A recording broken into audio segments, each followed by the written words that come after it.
Ini kalau di pusat kan mungkin pilpres cukup ramai ya. Ya. Sementara di daerah juga pilgub juga udah ramai nih.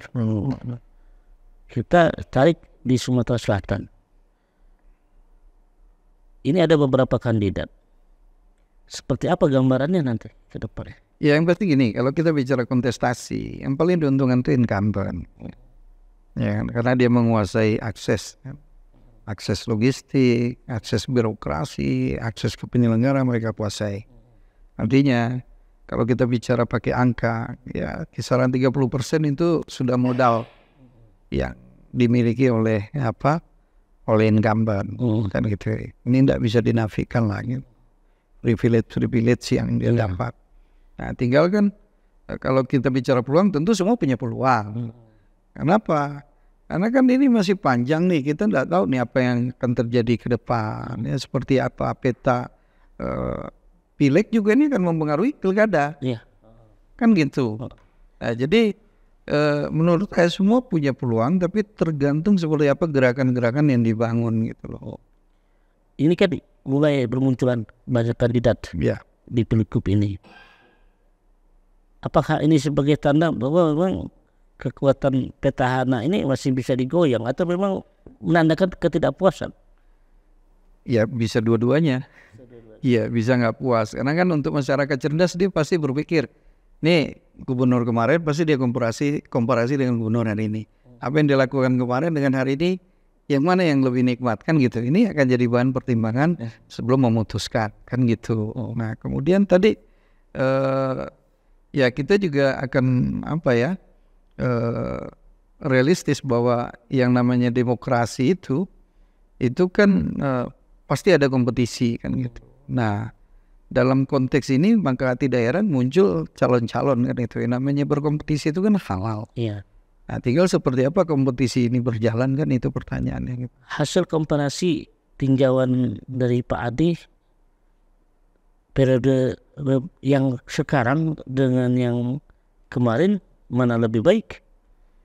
Kalau cerita kita ini di politik sederhana kok Mas Rahmat, alat ukur kita 3 ya, kesehatan, pendidikan, dan lapangan kerja.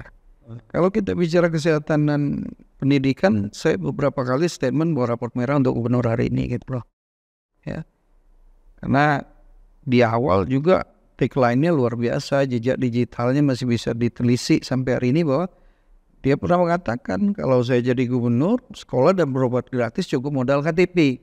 Nah sampai hari ini kan gak jelas nih sekolah gratis, berobat gratis yang modal KTP itu yang mana. Jadi sehingga ya saya bertanya nih sama teman-teman, tahu nggak kenapa sekolah gratis dan berobat gratis era gubernur hari ini gagal? Karena modalnya KTP bukan APBD. Gitu.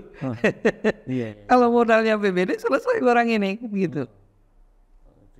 Ya itu alat ukur. Kemudian itu juga kalau saya tidak salah, beliau pernah mengatakan akan membangun pabrik karet. Karena kita tahu kan Sumsel ini salah satu penghasil karet terbesar dan masyarakat kita kondisi ekonominya itu bergantung pada hasil karet. Nah sampai hari ini sudah habis, tinggal hitungan hari ya nggak mungkin lagi direalisasikan. Itu belum terwujud gitu dan ini kan pasti jadi catatan buat pemilih. Kesimpulan saya, ya tidak sulit bagi calon-calon oposisi di penantang ini untuk memenangkan kontestasi. Karena isu ini bisa jadi bahan kampanye gitu loh. Iya. Artinya memang ada unsur ketidakpuasan ya? Ya, saya melihat seperti itu. Gitu. Cuma kalau disurvei puas kan kita nggak tahu juga ini yang mensurvei siapa, yang membiayai siapa kan gitu. Iya, betul. Target survei itu apa kan kita nggak tahu. Pilgub juga mempengaruhi hasil pileg nanti juga. Ya. Pileg nanti mempengaruhi hasil pilgub. Betul kan? Dari hasil pileg nanti Gerindra dengan Nasdem juga tentu berbeda faksi nanti. Ya. Kedepannya bisa nggak Mawardi dan Herman Deru itu bisa maksudnya? Bisa. Ya, dalam politik nggak ada yang nggak mungkin. Ya kan? Ya kalau kita belajar dari banyak catatan lah, presiden kita juga pernah ngomong nggak mikirin presiden lah, tapi tahu ketika dicalonkan Ya alasannya kan bisa jadi buat wah ini diminta oleh partai kan gitu. Memang saya nggak mau nyalonin diminta oleh partai gitu. Nah kalau bicara peta koalisi ya tidak harus sejalan ya. Kadang koalisi di pusat sama di daerah itu tidak selalu inherent ya, tidak selalu sama gitu. Artinya peluang itu terbuka gitu. Bisa jadi mereka tetap seiring sejalan, ya bisa jadi berbeda. Nah seiring sejalan ini kan kita juga nggak tahu. Ada yang bilang seiring sejalan sampai habis masa jabatan. Habis masa jabatan belum tentu seiring sejalan kan gitu. Tapi ulang untuk bisa tetap ada ya. Oh pasti dong. Pasti ya. Pasti dong. Kan di politik ini kita nggak tahu apa yang akan terjadi ke depan seperti apa gitu. Kita nggak tahu kan gitu. Kalau pandangan Pak Adi, kekuatan petahana saat ini berapa persen? Tadi 30% tadi ya. Ya bukan 30%, maksudnya modal dia tidur aja tuh udah 30% di tangan. Artinya penantang siapapun dia harus kerja ekstra kan untuk bisa equal dulu nih, untuk bisa menyimbangi petahana ini dia harus punya modal juga kan gitu 30% tadi gitu loh. Jadi kalau kita bicara ini saya belum melihat hasil survei terbaru ya, seperti apa hasil survei, kemudian di survei itu ada nggak tawaran nama lain, seperti apa gitu loh. Kalau kita lihat kan hari ini belum ada nih yang mendeklar nih hasil survei, kalau si A berpasangan dengan si B, kalau si A berlawanan dengan si B seperti apa gitu loh. Kalau di pusat kan ada Haritanuran keluarga gitu kan. Kalau di Sumatera Selatan ini ada kepala daerah gitu ya. Subroyat bahasa. Nah kaitan dengan Subroyat ini secara kualitas seperti apa?